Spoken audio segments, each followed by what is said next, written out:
പശ്ചാത്തലത്തിൽ ദസറ ആഘോഷിക്കുന്ന ബാംഗ്ലൂർ നഗരം. പാഠപുസ്തകങ്ങളെ വിട, ഞങ്ങൾ കുറച്ചൊന്ന് ആനന്ദിക്കട്ടെ, നിങ്ങൾ വിശ്രമിക്കൂ എന്ന് സ്വന്തം കുട്ടിപ്പട്ടാളങ്ങൾ.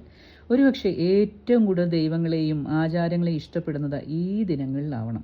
എനിക്ക് ഓണത്തിനേക്കാൾ പ്രിയപ്പെട്ടതായിരുന്നു പൂജവയ്പ്. പുറംകവർ കീറിയതും കീറാത്തതുമായ പാഠപുസ്തകങ്ങളും, പ്രത്യേകിച്ച് എക്സിബിറ്റ് ടീച്ചറിന്റെ കണക്ക് പുസ്തകം വിളക്കിന്റെ മുന്നിൽ വെച്ച് അതിന് മുന്നിൽ അവലും മലരും പഴവും ശർക്കരയും വെച്ച് ഇതിലേറെ ഒരു നന്ദി പറച്ചിലും തലയ്ക്ക് വെളിവുമായിട്ടുള്ള ദിനങ്ങൾ വേറെ എൻ്റെ ജീവിതത്തിൽ ഉണ്ടായിട്ടില്ല.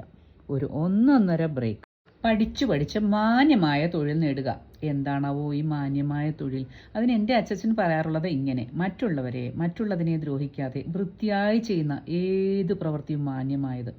ആ പ്രവൃത്തിയിൽ നിന്ന് വരുമാനം കിട്ടിയാൽ അത് മാന്യമായ തൊഴിലായി മാറും. നവരാത്രി ആഘോഷങ്ങൾക്കായി അങ്ങ് കൊൽക്കത്തയിൽ ഹുഗ്ലി നദിയിലെ ചേറും പിന്നെ വൈക്കോലും കൂടാതെ കുമാർത്തുള്ളിയിലെ ശില്പികൾ ചേർക്കുന്ന പ്രധാന ചേരുവക സോനാഗച്ചി എന്ന ചുവന്ന തെരുവിലെ ഏതെങ്കിലും ഒരു വീട്ടിലെ അവരുടെ അനുവാദത്തോടെ അനുഗ്രഹത്തോടെ എടുക്കുന്ന പുണ്യമിട്ടി അഥവാ സേക്രഡ് സാൻഡ്.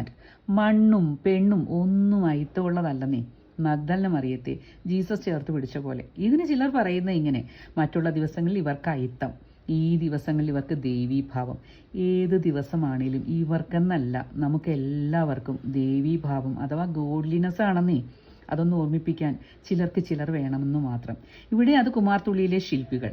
നമുക്ക് സുഖമായി ഈ ലോകത്ത് ജീവിക്കാം. അതിന് എൻ്റെ അച്ഛൻ പറഞ്ഞതാണ് ശരി. ആരെയും വേദനിപ്പിക്കാതെ മാന്യമായ തൊഴിൽ.